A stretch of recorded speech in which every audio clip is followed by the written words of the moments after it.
Well, welcome back to another video on the channel, and in this video I've asked questions on my Instagram. If you do not follow me on Instagram, there'll be a link in the bio. Please do go and drop me a follow. It's where you find out a lot more stuff that I do during the day and all the shenanigans that go on all about there. So I asked everyone to ask me a few questions, and I'm going to run you through 15 kind of questions, 15 of the best questions that I got in that, and let's get straight into it. So the first question that I got was how to get to the gym for 4 a.m. So this is something that I definitely have done in the past. There was a stage around 2 years ago where I was doing both this job. I was building up my business and I was also working at the exact same time, and I was having a chat with someone and I was saying to them, I have no idea how I could balance both of them and get everything done at the same time.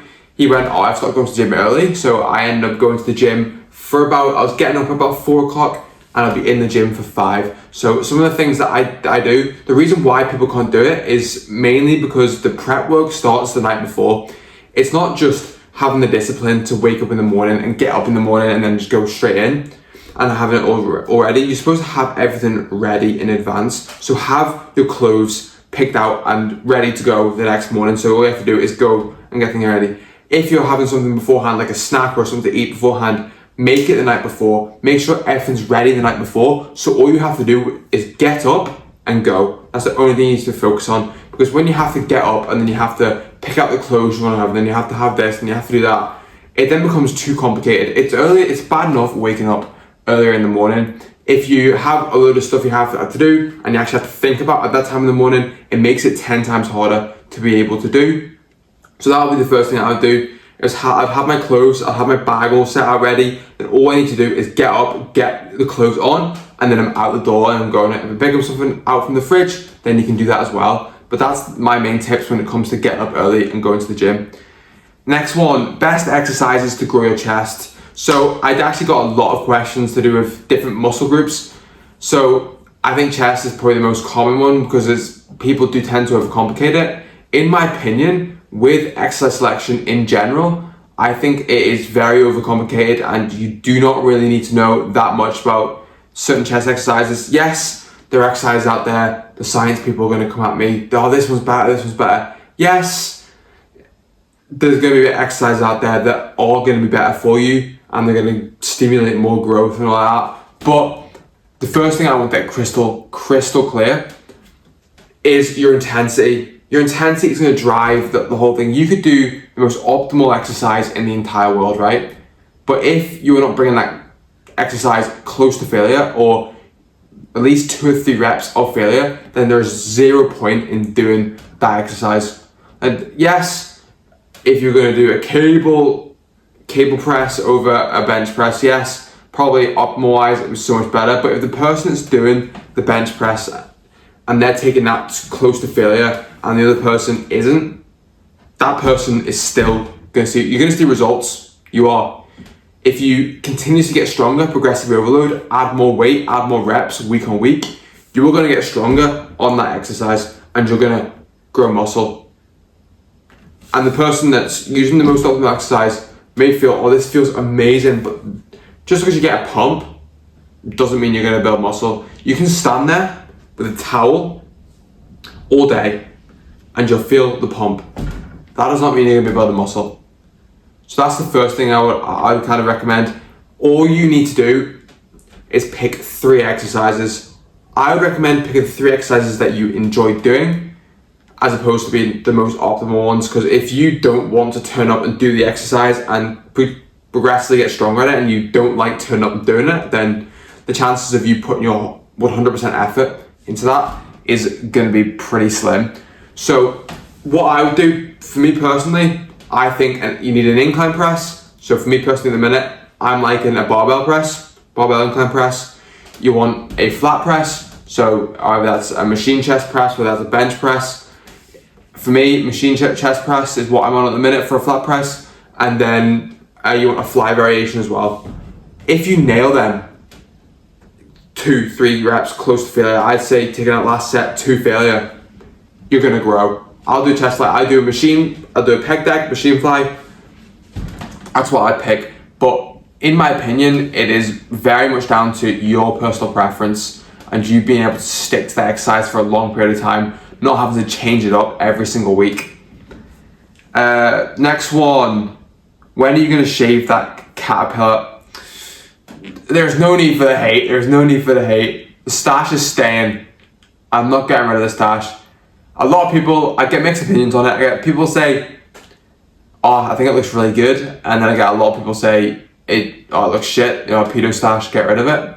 But I don't really care what other people kind of think. I like it. I'm going to continue rocking it and continue running it because I got bored of having the same kind of appearance, same kind of look.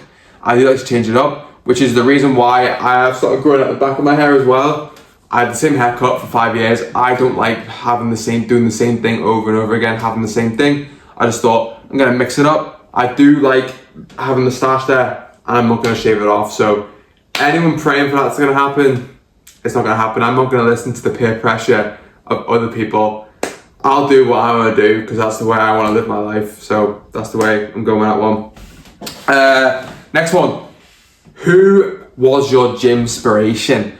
Now this is a pretty difficult one because I didn't watch that many. I didn't have that many when I was first starting off. I think the first one, it would have to be, it's the classic one. It's David Laid.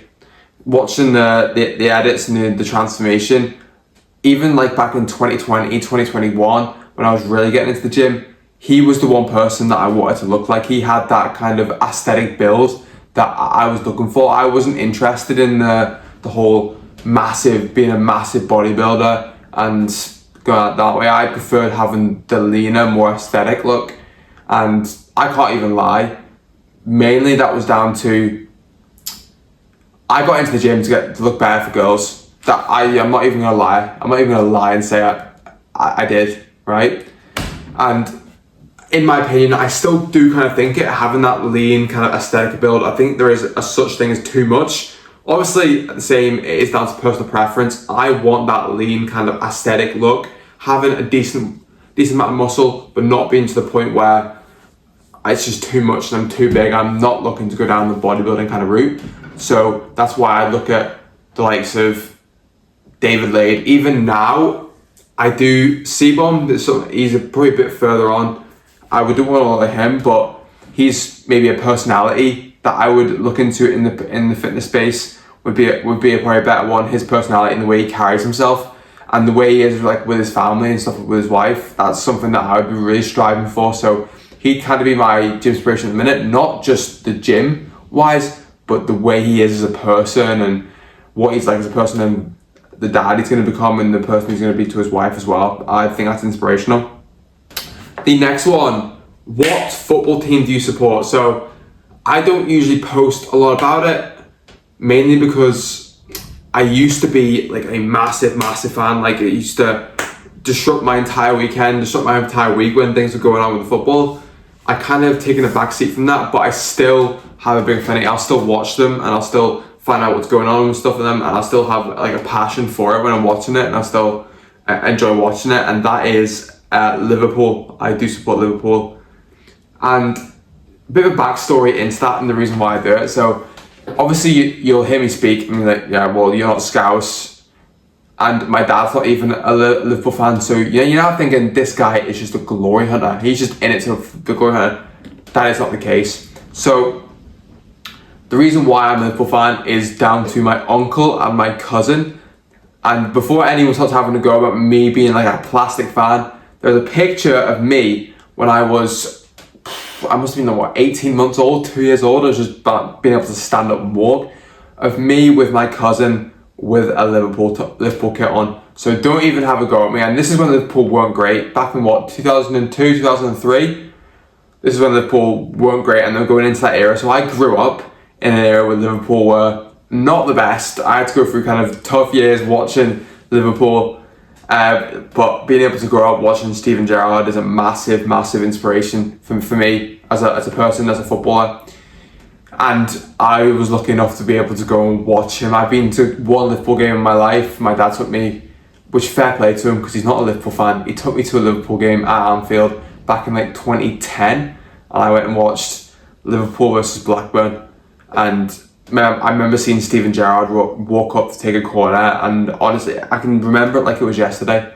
I can even remember, I think we won 2-1, and Jamie Carragher scored an own goal. I remember that. Jamie Carragher scored an own goal, 2010 Blackburn at Anfield, and I remember that distinctly of Steven Gerrard going up to take a corner. I don't know how I remember that, but it's just, honestly, it's stuck in my brain ever since, and I've had great times supporting Liverpool, even to the point where during lockdown, during COVID, that was the only thing that I had.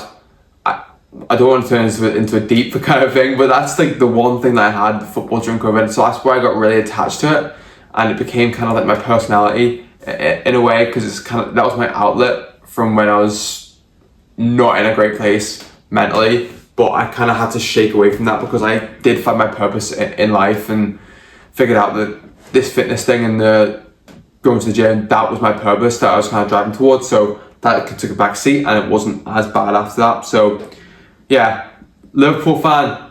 I'll always be a Liverpool fan. I always have a soft spot for them, and yeah, I do love them. To be fair, I do love them. So next one, going back to more fitness. I like this one. What makes you different as a coach? And this is quite a question that I get asked quite a lot, and it's one thing that when I am on calls with people who want to join the GGB coaching circle, it's something that I do go over quite a lot, because I do think I stand out as a coach, and I think my coaching is completely different to coaching out there. And I'm not going to come on here and just shit on what other coaches are doing, because that's not really my style. I probably just work off what I'm observing with a lot of the fitness industry and what I can kind of see from the outside, and put my own little spin on it. So from what I'm seeing on the outside with coaches, is a lot more people coming into the industry that they're not in it for the right reasons. They're in it to make money. Yes, I'm not gonna lie, if you're good at coach, you're gonna make money, because if you're good at your job, you're gonna make more money at it. That's just the way it works with every single job. You can make very, very good money as a coach, but that isn't the main reason why so many people are getting into it. It's they've trained themselves and they think, oh, I can go and train someone and they'll make a load of money. But in my opinion, you've got to have that kind of will, that kind of pursuit of helping people. That's got to be the main important thing. And that's what my service is completely built off. It isn't just getting people in and then I just do a check-in with them and kind of just get them a result in fitness-wise. Yes, a lot of it is derived around training and nutrition. That's the main important parts that people come in for. But I treat my clients to come in not like a number. Like I have this number of clients. I don't really go around counting how many number of clients that I have and go around going, oh, I've got this amount of people coming in. One is the quality of people that I've got in there as well, and how I actually get on with them. Because I've had a couple of people say it, that I treat them like a mate. It's like having a mate in your corner. And a lot of people think that's probably a bad thing, because like having a mate, you need someone that's going to tell you exactly what you need. I am, in what sense, what a friend and a real mate should be. I tell you the harsh truth when you need to hear it, maybe to push you a little bit further, maybe something that I would want to hear back in the day that I know is going to help move you forward. But I'll also be the person that wraps your arm around you and goes, you're all good, and gives you a bit more perspective. And because a lot of people can become very overreactive and go, oh, take the negative straight away. Me coming from an outsider's perspective can bring more kind of perspective to that. I'm happy out with that. And my aim as a coach is honestly to be able to be your last coach ever. Not just give you a meal plan, tell you to do this, tell you to do that. I teach you how to do things as well. And so you can go away and actually do it for the rest of your life. Because that's why I don't do the likes of meal plans. Because if I give you something and tell you need to do this, you need to do that, are you going to stick to that meal plan for the rest of your life? No. I want you to be able to go off and do it on your own as well, and teach you the habits and build the habits up. So when I speak to you in 2-3 years time, I go, oh my God, look, you've kept the weight off, you're in unbelievable shape. I don't want to go back and goes, oh, they left my coaching and then just regained all of the weight back again. That's the last thing that I want to happen, because I want people to be able to sustain it a part of their lifestyle, and I include that a part of the lifestyle as well. And we get the the system that fits the client, not just like this approach worked for me, this approach is going to work for everyone else. Yes, there's principles here and there that work the same that I think will work for every single person that comes in, but it's about moving the system and moving things around to be able to suit your lifestyle and be able to do it for a long period of time. That's the main important part. And another fitness and client kind of one. Who is your most inspiring client transformation? I can't lie, I've had a lot of transformations come in, not just physical ones, but mental ones as well. But I'm not going to pinpoint one, but I am going to pinpoint a few of them that it wasn't just the before and after looking at the physical one, it's how they became as a person off the back of it. Like there was one person that he'd been in and out of the gym, he'd been in and out, like not really seeing the results, and you can tell when you were speaking to him when he first started, he was like, there was no real drive there was no real motivation behind it. And then this is actually when I was in an in-person one, so it means a lot more when it's in person because you feel a lot more connected to them as well. And every time he was coming in, every single time he's like, and he was becoming a better person as well, which is what I love to see. That the gym was actually making him become a better person. And I actually know this guy since last time, actually became good mates with him as well. And he actually sent me a message saying it was me that got him into the gym and got him falling in love with the gym, and it's the reason why he's a better person right now. And honestly, when I get the messages honestly makes my day, even just from random people in my DMs just send me a message. It's not even like people that pay me or anything, it's just I had one guy said, I had all this stuff going on in the past with like kind of family problems, and I kept on going because I see you as a kind of like a mentor, and you were in the back of my mind when I was wanting to quit and wanting to give up, but I'm so glad I didn't, and I have you to thank for that. Honestly, made my day, almost made me tear up, but yeah, that's unbelievable. Even thinking about it now, it makes me like kind of speechless to think that I can actually have that much of an impact on someone just from give them a bit of advice that I probably would have wanted when I was their age as well. So that's unbelievable. I actually love it. So next one, how do you bounce back after a setback? So this is a very, very, very good question because everyone falls off track. Even me, I'm not perfect. No one is ever perfect. But the one thing that drives people that come onto the program, especially my program, and get results, and people that don't, is how quick they get back on track. How quick and how strict they keep themselves to their standards.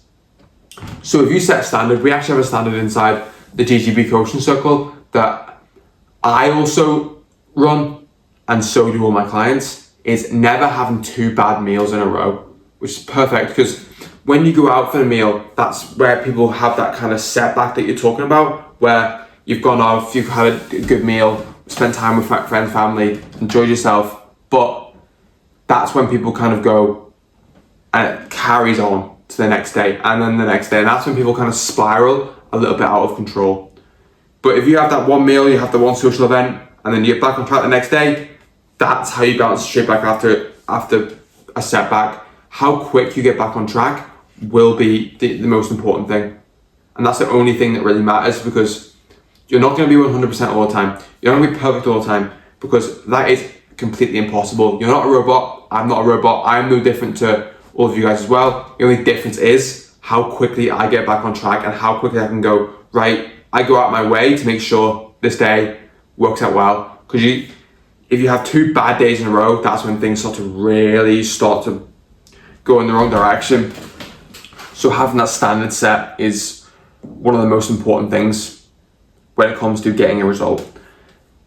And number 9, do you ever feel like giving up? I can't lie, I do. There's a lot of times, and funnily enough, I've never actually given up on it, especially this is one with the gym. Maybe in the first couple of years, I did think about it, but giving up, not really too much then, but with what I'm doing at the minute, it's very, very hard And I do not think that people really understand how hard it really is to do it, and how much effort and sacrifice actually goes in behind the scenes. And there are days where I sit there and think, is this even worth it? Is this even worth it? Like, all this effort that I'm putting in, it's like, is it worth it? Should I just give up? My life would be so much easier if I did just give up. But you get a message from someone in your DMs, you get a message from a client. I also screenshot a lot of the messages, not in kind of an ego kind of standpoint, but just to kind of, when things are low and when things are not looking good for me and I'm not in a great place, I look at their messages just to see, like, this is the impact you can have on people. And that's the driving behind my coaching, driving behind why I post these videos. It's the reason why I'm sitting here right now, because it's my purpose. It's the reason why I'm doing it. This is the reason why, to be able to help people, to answering questions, to help people out like me that was struggling when I was 18. I was sitting there 18, coming into the real world going, what the fuck? I have no idea what's going on. I want to be that person that people can come to, ask questions and ask for advice, and me being in a position where I've got enough wisdom and I've got enough experience in the bank to be able to give advice and help people out. That's what helps me when I do feel like giving up, 100%. Next one, bit more of a light-hearted one, which is good. What is your go-to hype gym song? As everyone knows, I am a big white girl music advocate, I'd say. I'm an admirer of white girl music, can't lie. And going to the gym, this one's I always say Katy Perry, but the gym one, it's not one for going to the gym. Oh, what's her name? I don't know the name of the artist, but I know the name of the song. It's Evacuate the Dance Floor. Oh, see when that comes on and then there's a drop about 30 seconds in. Oh, different. Also, I will listen to a bit of Mobb Deep. I'm a big Mobb Deep guy. A bit of Survival of the Fittest. What a tune. Very, very good song. What is one thing that most people don't know about you? Yeah, that's a tough one, because a lot of it I have spoken about on social media. And I'm very open in that as well, that I do speak a lot about the things that have happened to me and my past. Maybe it would be my struggles with food. I've spoken a lot about my struggles with food though, so maybe people that will be watching the YouTube, they might not know a lot about that, but I've always had struggles with food growing up. So when people say, oh, it's easy for you to be in shape when you're eating the way I am, honestly, it's taken me a long time to get to that. I used to eat, Heinz spaghetti hoops, Heinz macaroni and cheese every single day until the age of 16. I wasn't eating normal food. And that's something I really don't tell many people, because it is quite embarrassing. Another one's probably quite embarrassing. It doesn't even say embarrassing, but I'm just dropping myself right in it. We used to go out for dinner, and because I didn't even eat the likes of chips or anything, I never used to like that growing up as a kid. My mum had to bring cheese spread sandwiches with me and I'd eat them. And that is honestly, looking back, the most embarrassing thing. And that's one thing you definitely don't know about me. So yeah, that's just brilliant that I've just mentioned that on social media. Amazing. Number 12, what made you decide to start coaching? What a question. This is a really good question. So when I knew that I wanted to start coaching 2 years before I actually started. So weird story about that. I was about to go to university. Then I did the induction, dropped out off the induction due to my anxiety around it. And I was not in a place to be going to university. It would have been an absolute shit show if I went there. And I think it would have got even worse for me kind of going forward. So I kind of took a step back, went and did my HND. But before I kind of went and did my HND, in my head, I did call around to get some prices for doing my PT qualification. but then I thought, I've not got enough experience in the working world. Like, I've not spent enough time in the working world being able to experience it. So I ended up going and doing HND, and then 2 years later I went and did my coaching thing. And the main reason for me going to get my PT in and starting coaching is because I know how powerful it can be, not just with getting in shape and how powerful that can be, but how that affects you as a person, how that affects you as your confidence, the person you become along the way, the discipline that it teaches you. And the person that's now put me to become today is down to going to the gym and starting getting myself in shape. It's the reason why I'm here right now today. It's the reason why I started my business. It's the reason why I continue with my business. It's because of the impact that I can actually have. And I went through a pretty rough time with it, so I can relate to a lot of people in that sense, and I can impact and help people on a much bigger scale. But that's the reason why I started coaching, to be able to help people not just get in shape, which is obviously a main driver behind it, but it's the person that they then become when they do go in shape, and being able to sit there and know I've helped this person go from here, being struggling and not being able to take the top off anywhere, or really struggling in that sense, and be able to be in the best shape of their life, be the most confident they ever have in their entire life. Getting them testimonials back, getting them messages, honestly means so much to me. That's why I've started coaching. And another coaching one, why do you think most people fail when it comes to online coaching? So the reason why a lot of people come into different programs, and I'm not going to lie to everyone and say that everyone comes in and gets amazing results. Obviously, I'd say over 80% of people that come in get unbelievable results. And the reason why that 20% don't is because it's not just down to the coach. I will say I put my life on the line for people. I die on the hill for my clients. My clients will know. I will get them gifts. I will jump on calls with them. I will meet up for them with gym sessions. I will do anything that I can. Jump on calls with them when they're struggling. I will do everything in my power to get them a result. Get them to screenshot things and send them across to me every single day.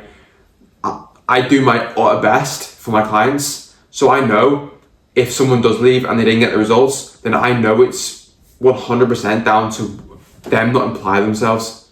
Because if you've got to have to be able to, one, trust the process, two, be able to actually implement quickly and actually implement the stuff that I'm giving you.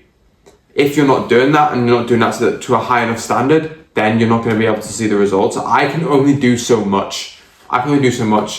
And say to someone, oh, do this, do that, and maybe try this, maybe try that. And I work with so many people so often, and I go, right, maybe we'll try this, we'll try that, we'll try this, we'll try that. And the people that listen and the people that implement straight away, they're the people that get results. But the people that kind of think, they take the advice and then they continue doing their own way, and they continue taking it in a different direction, or they take on advice from someone else. Don't get a coach if you're just gonna take advice from other people around you. If you're gonna invest in a coach, put all your thing into that, because 99% of coaches out there are some shit coaches that don't know what they're talking about, and they're not worth it. But there are coaches out there, and majority of them are like this, where they're very, very good coaches, but people just don't listen to them. They just get a coach and then listen to the advice and then just do the opposite of what the coach says. If you're gonna do it, invest in the coach and make sure you're investing into a coach that you fully have full belief in. That would be my advice for getting an online coach. What advice would you give to your younger self? One that I would definitely say, because I used to be a very stubborn motherfucker, and I used to think it's my way or the fucking highway, which is, in some ways it's good, because I did drive home my beliefs and what I thought. But one thing that I would say to my younger self is just be a lot more open-minded. Be a little bit more open-minded with things, and don't think that what you know now, you've got nothing to learn and you've got nothing to kind of get better at. That's one thing that I would definitely look into, because some of the things that I've made changes in my life at the minute, like if you told me if I was 18, I'd be doing what I'm doing right now, with maybe my diet, with some of the things that I think, and maybe my beliefs and my core values, they've changed. They've completely changed. And you don't have to be stuck in the same kind of opinion and core beliefs. Obviously, you don't want to be constantly swapping and changing. That's an issue in itself.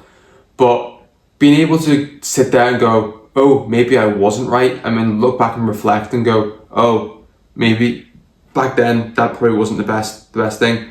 Be open-minded to kind of go, you're not going to be right all the time. You've got a lot to learn.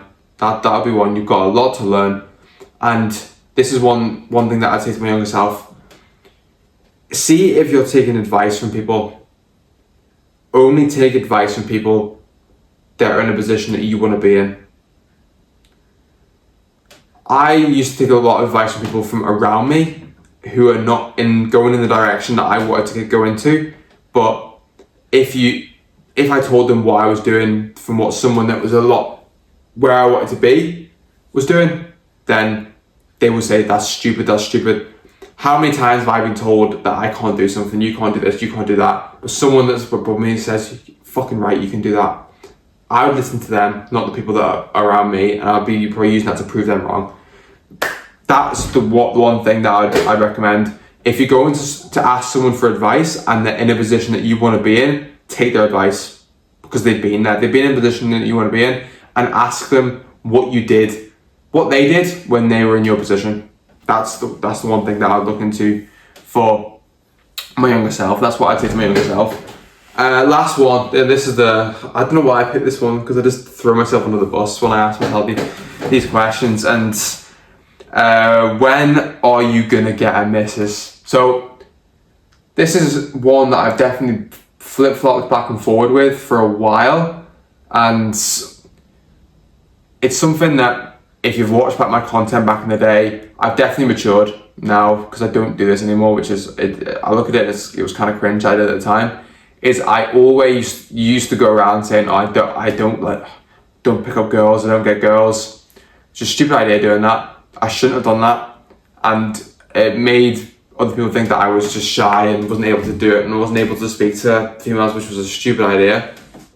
But I always used to think that I was just going to be a lone wolf, and I don't want to go anywhere near them. They're just trouble, and they're just going to keep me distracted. But yes, if you pick the wrong one, if you pick the wrong girl or guy, whatever, then you're going to have an issue with that, and you pick the wrong one that isn't going to be suited towards you, and that is going to drive you away from like kind of my mission and my purpose and what I wanted to do. But the more I kind of think about it, and the more I kind of look into it, and the more I listen, I did get this off a Chris Williamson. I'm a Modern Wisdom podcast avid listener. So, and he dropped some real big knowledge that meant a lot to me, and I went, oh yeah, that's kind of right. I think it's the one with Alex Hormozi is the one that really stands out to me. And if you have someone in your corner that supports you, that can help you along with the mission, that supports everything that you do, and the right person for you, there's nothing in this world that's more powerful than that. And I went, fuck yeah, that's true. Because maybe I've had that kind of thing where every girl that wants to come into your life, they want to distract you and kind of keep you away and have you all to yourself. But maybe having someone in my corner that, one, takes my mind off gym, fitness kind of stuff, and two, just someone that I can be myself around. That would be, and I've definitely come to more terms with that, maybe maturing a little bit more and kind of going, yeah, I'm open for it, and I have obviously entered the dating scene a little bit, going on a couple of dates for the past couple of months. And the way I'm kind of approaching that is, the quicker this sounds really bad, but the quicker I can turn them off, or the quicker they can get them to, the better. So basically I just go in straight away and just be myself. I don't kind of go and do all these tactics of, oh, I'm going to do this in the date, do that in the date. I just be me. And if they like that, then that's the most important part. Yes, you're going to go through a lot more dates, and you're going to go through a lot more kind of things going on there and getting ghosted and stuff like that, but that's fine. But obviously when that happens and you get rejected and you get kind of ghosted off the back of it, that basically means they're not for you, bro. I bet that's what it means. Like, obviously, that's not the person you want to be in a relationship with. That's how I see it. So when I don't get asked when people ghost me, or they don't reply to me, or they take their own different directions, I don't want to be a part of this, that's completely fine. Because I want someone that's going to be 100% with me, and I don't want to have to act like a different person around someone else. I prefer just to be 100% me. And I know a lot of them are put off by the social media and me posting videos on social media and what I do for a living. I know that's already going to put me in a small pool, but if I ever do find someone that is like that and does enjoy that and likes that side of me, then I hit the jackpot, in my opinion. And I think that's a very, very good place to kind of finish up that. Yeah, kind of on a positive one. And probably one thing, like I mentioned in the past about the younger self, I never would have thought I would be thinking the way I am thinking at the minute. And it's come with a little bit more wisdom, I think, and just kind of taking things and gonna not being so close-minded with a lot of things, and just kind of going, yeah, I'm gonna be a bit more open-minded to it and not be so closed off. That's the main part. But actually getting the missus part, I'm not any closer to that just yet. But who knows? Who knows what is around the corner? Who knows what's gonna happen? There's obviously, everything happens for a reason, man. Everything happens for a reason. So hopefully I get lucky and someone gets brought into my life. That would be a dream. That'd be the dream.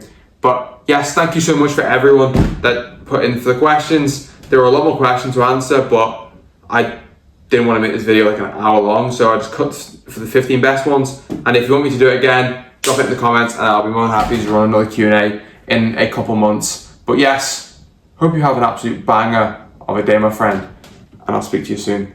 Have a good one.